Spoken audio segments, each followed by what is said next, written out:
Hello dear friends, ഇന്നത്തെ ലഞ്ചിന് പാവയ്ക്ക മെഴുക്ക് വരട്ടിയും ഒരു എരിശ്ശേരിയുമാണ്.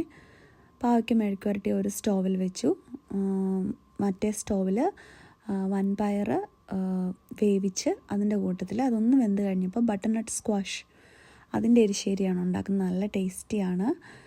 മത്തങ്ങ എരിശ്ശേരി വെക്കുന്ന അതിനേക്കാളും കുറച്ചുകൂടി ടേസ്റ്റിയാണെന്ന് എനിക്ക് തോന്നിയിട്ടുണ്ട്. അപ്പം അത് മറ്റേ അടുപ്പിൽ വെച്ചിട്ടുണ്ട്, കുക്കറിൽ. അതൊന്ന് വിസിൽ കേൾക്കാൻ വെയിറ്റ് ചെയ്യുക. പിന്നെ രാത്രിയിലത്തെ ഡിന്നറിന് വേണ്ടിയിട്ട് ചപ്പാത്തിയുടെ കൂടെ ചിക്കൻ കറി, അതിനുള്ള മസാലയാണ് തേർഡ് സ്റ്റോവിൽ ഉണ്ടാക്കിക്കൊണ്ടിരിക്കുന്നത്. അപ്പോൾ അറ്റ് ദ സെയിം ടൈം മിക്സിക്കകത്തിൽ ഞാൻ തേങ്ങയൊക്കെ അരച്ചു, തേങ്ങയും വെളുത്തുള്ളിയും ഒക്കെ അരച്ചു. അപ്പോൾ അതും ഒന്ന് ഇതിനകത്തോട്ട് വെന്ത ബട്ടർനട്ട് സ്ക്വാഷ് വൻപയറിനകത്തോട്ട് അതുകൂടെ ചേർത്തു. പിന്നെ ഒരു കോർണറിലെ അടുപ്പിൽ പാവയ്ക്ക റെഡി ആയിക്കൊണ്ടിരിക്കുന്നു. പാവയ്ക്ക തേങ്ങാക്കൊത്തൊക്കെ ഇട്ട് പാവയ്ക്ക മെഴുക്ക് വരട്ടി.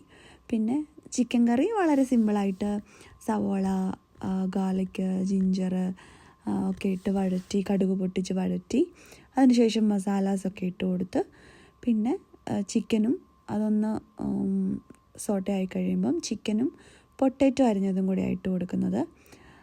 പൊട്ടാറ്റോ ഇടുമ്പോൾ ഒരു പ്രത്യേക ടേസ്റ്റാണ്. അപ്പം അത് രണ്ടും കൂടെ ഇട്ട് കൊടുത്തു. അതിന് ശേഷം നന്നായിട്ട് മിക്സ് ചെയ്തു. കുറച്ച് കഴിഞ്ഞിട്ട് കുറച്ച് ടൊമാറ്റോ ചോപ്പ് ചെയ്തതും കൂടെ അതിൻ്റെ കൂടെ ചേർത്ത് കൊടുത്ത് നന്നായിട്ട് അടച്ചു വെച്ച് ചെറിയ തീയിലിട്ട്, വെള്ളമൊന്നും ഒഴിച്ചിട്ടില്ല, ചെറുതായിട്ട് വേവിച്ചെടുത്തു. ചെറിയ തീയിലിട്ട് വേവിച്ചെടുത്തു.